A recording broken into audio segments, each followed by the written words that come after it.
Welcome to a brand new explainer. If you're fascinated by how the world actually functions on a massive scale, you are in the exact right place. Today, we're unpacking something truly colossal: India's infrastructure. We're going to map out the literal veins of a nation, looking specifically at the staggering realities of its vast roadways and railways. It is a story of incredible ambition, massive challenges, and literally trillions of dollars. Okay, let's jump right into our roadmap for today.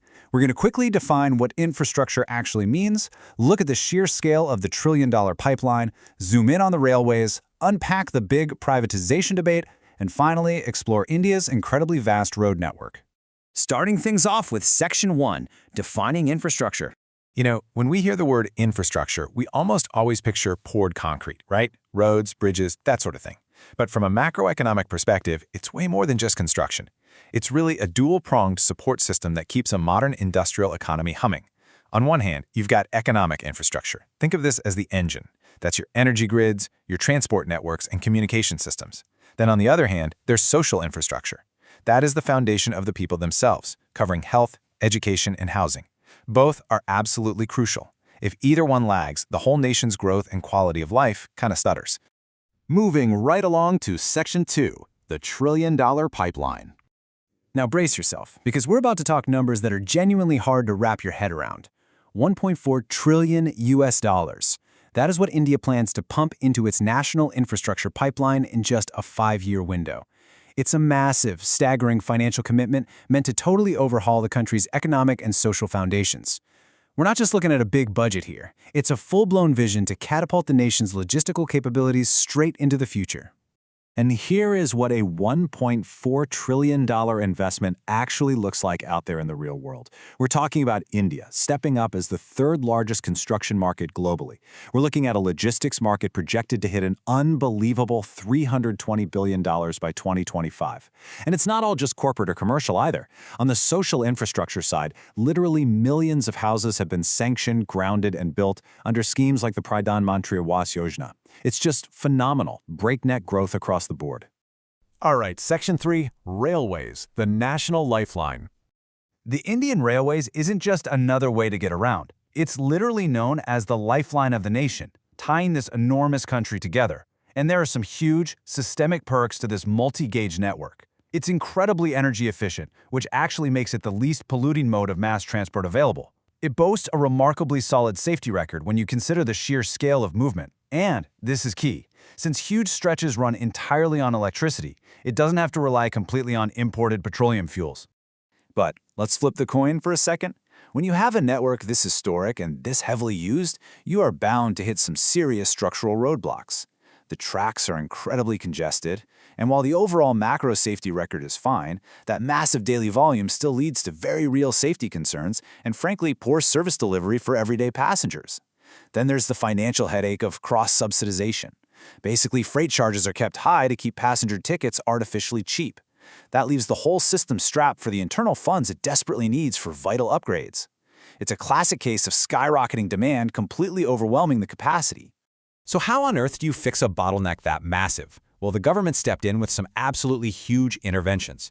In a major historical shift, they opened the doors to 100% foreign direct investment, or FDI, in specific zones like high-speed rail and dedicated freight lines. They're literally building dedicated freight corridors just to separate cargo from passenger trains, which instantly relieves a ton of congestion.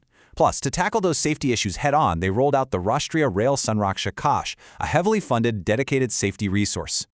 Which naturally brings us to Section 4, the privatization debate. Now, whenever you try to modernize a giant state-run machine, you are going to hit some controversy.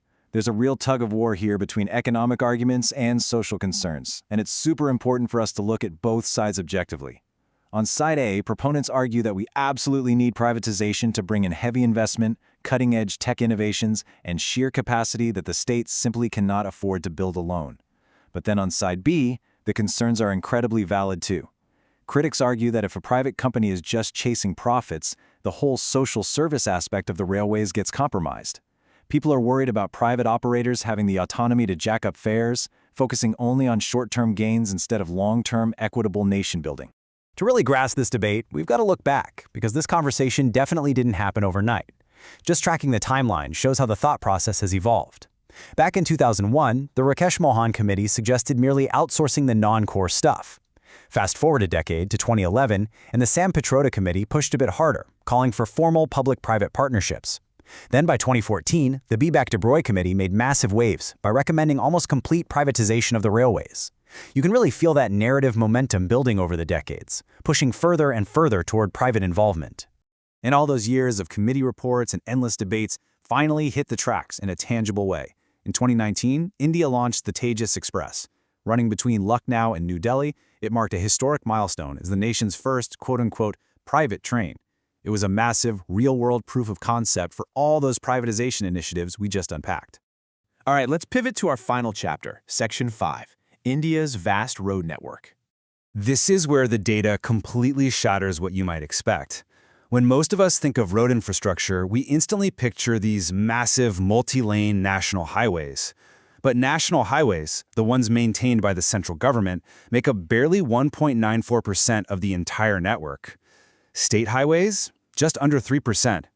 Even when you factor in all the district and urban roads, there's one specific category that absolutely dominates the landscape. And the crucial point is right here, 70.65%. The vast, overwhelming majority of India's road network isn't made up of flashy, high-speed expressways at all. Over 70% of it is rural roads.